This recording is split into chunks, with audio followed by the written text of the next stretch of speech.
Chapter 9 Struggles for Equality. In this book, you have read about people like Kanta, the Ansaris, Melanie, and Swapna. The thread that connects all of these lives is that they have been treated unequally. What do people do when they face such inequalities? History is full of examples of persons who have come together to fight against inequality and for issues of justice. Do you recall the story of Rosa Parks in chapter 1? Do you remember the photo essay on the women's movement in chapter 5? In this chapter, you will learn about some of the ways in which people have struggled against inequality. As you have already read in this book, the Indian Constitution recognizes all Indians as equal before the law and states that no person can be discriminated against because of their religion, sex, caste, or whether they are rich or poor. All adults in India have the equal right to vote during elections, and the power over the ballot box has been used by people to elect or replace their representatives.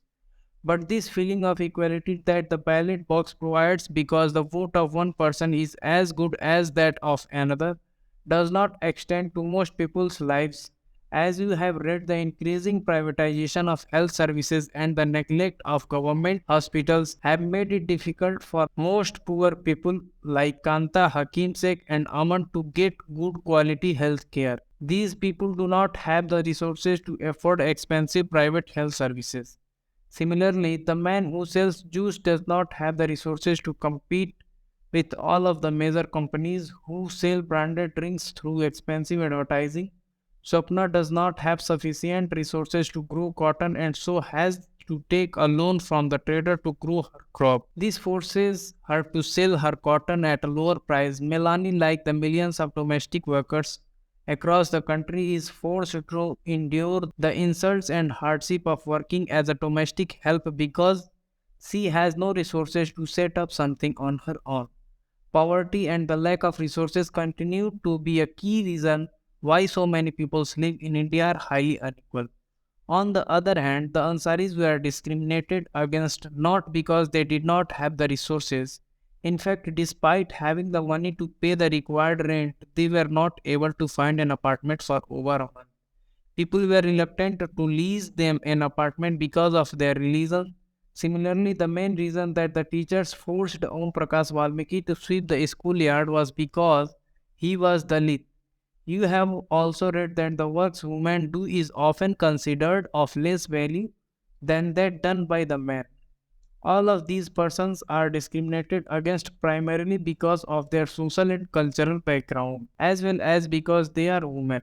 Discrimination on the basis of a person's religion, caste, and sex is another significant factor for why people are treated unequally in India.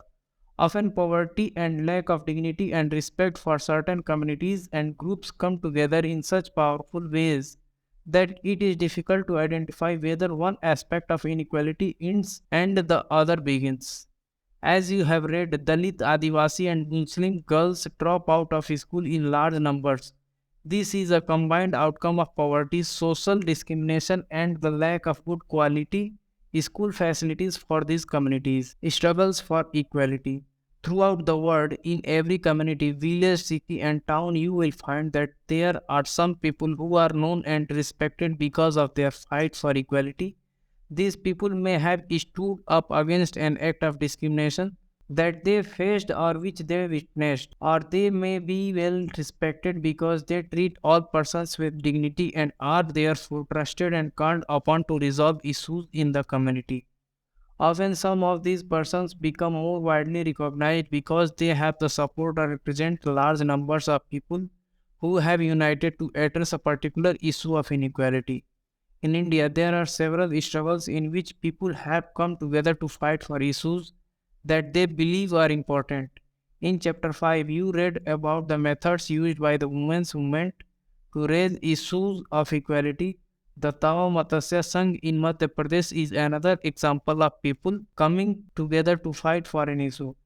There are many such struggles, such as those among BD workers, fire, folk, agricultural laborers, slum dwellers, and each group is struggling for justice in its own way.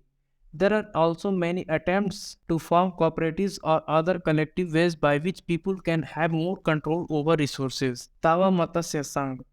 When dams are built or forests are declared sanctuaries for animals, thousands of people are displaced.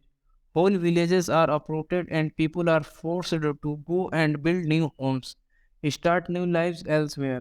Most of these people are poor. In urban areas too, bastis in which poor people live are often uprooted. Some of them are relocated to areas outside the city. Their work as well as their children's schooling is severely disrupted because of the distance from the outskirts of the city to these locations. This displacement of people and communities is a problem that has become quite widespread in our country.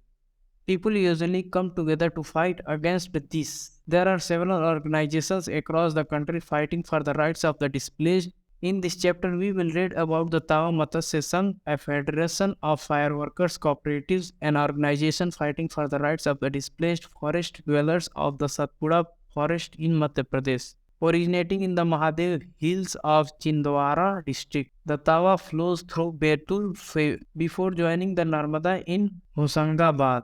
The Tawa Dam began to be built in 1958, was completed in 1978. It submerged a large area of forest and agricultural land.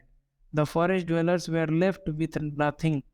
Some of the displaced people settled around the reservoir and apart from their Miadr farms, found a livelihood in fishing. They earned very little. In 1994, the government gave the rights for fishing in the Tawa reservoir to private contractors. These contractors drove the local people away and got cheap labor from outside. The contractors began to threaten the villagers who did not want to leave by bringing in hoodlums. The villagers stood united and decided that it was time to set up an organization and do something to protect their rights. The newly formed Tao Matsya Sangh TMS organized rallies and a Chakka Jam road blockade, demanding their rights to continue fishing for their livelihood. In response to their protest, the government created a committee to assess the issue. The committee recommended that fishing right be granted to the villagers for their livelihood. In 1996, the Madhya Pradesh government decided to give to the people displaced by the Tawa Dam the fishing right for the reservoir. A 5-year lease agreement was signed 2 months later on January 2, 1997. People from 33 villages of Tawa started the new year with the first catch. With the TMS taking over, the fireworkers were able to increase their earnings substantially. This was because they set up the cooperative which would buy the catch from them at a fair price. The cooperative would then arrange to transport and sell these in markets where they would get a good price. They have now begun to earn 3 times more than they earned earlier. The TMS has also begun giving the fireworkers loans for repair and the buying of new nets. By managing to earn a higher wage as well as preserving the fish in the reservoir, the TMS has shown that when people's organizations get their rights to livelihood, they can be good managers. The Indian Constitution as living document, the foundation of all movements for justice and the inspiration for all the poverty and songs on equality is the recognition that all people are equal. As you know, the Indian Constitution recognizes the equality of all persons. Movements and struggles for equality in India continuously refer to the Indian Constitution to make their point about equality and justice for all. The fireworkers in the Tao Matsya Sangh hope that the provisions of the Constitution will become a reality through their participation in this movement. By constantly referring to the Constitution, they use it as a living document that is something that has real meaning in our lives. In a democracy, there are always communities and individuals trying to expand the idea of democracy and push for a greater recognition of equality on existing as well as new issues. Issues of equality are central to a democracy. In this book, we have tried to highlight issues that pose a challenge to this idea of equality in a democracy. These, as you have read, include the privatization of health services in the country, the increasing control that business houses exert on the media, the low value given to women and their work, and the low earnings made by small farmers who grow cotton. These issues substantially affect poor and marginalized communities and therefore concern economic and social equality in the country. This is the core of the struggle for equality in a democracy. The dignity and self-respect of each person and their community can only be realized if they have adequate resources to support and nurture their families and if they are not discriminated against.